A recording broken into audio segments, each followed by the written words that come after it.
La lauréate de cette année du prix des 5 continents, Emily Boom, pour cet ouvrage magnifique, Le rêve du pêcheur.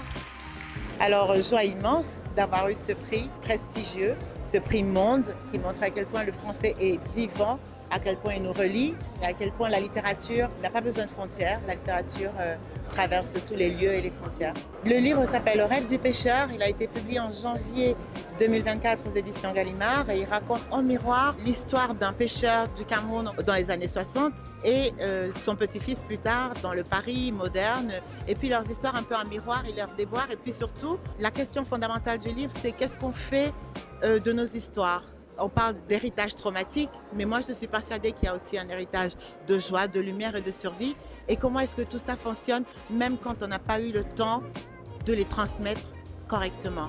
Ce qui a remporté la mise avec ce livre-là, c'est vraiment la façon de raconter une histoire, une fresque vraiment bien maîtrisée, qui s'échelonne sur plusieurs années. Un grand roman, je dirais presque populaire, qui peut rejoindre beaucoup de public. La sélection a été sublime. Moi, j'ai vu les livres, j'ai lu la plupart. Et que mon livre soit arrivé en tête, ça me fait encore plus me sentir joyeuse et honorée. Elle va passer une année infernale si elle n'aime pas voyager. Elle va se promener beaucoup, elle va rencontrer des publics qu'elle n'a pas l'habitude de rencontrer, des gens en Roumanie, peut-être qu'elle va aller au Vietnam. Moi, j'étais allée au Liban à l'époque. C'est sûr qu'elle va se promener et promener sa parole partout.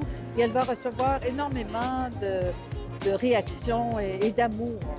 Et la francophonie, c'est ça, c'est nous tous. Et ce tous existe dans la littérature.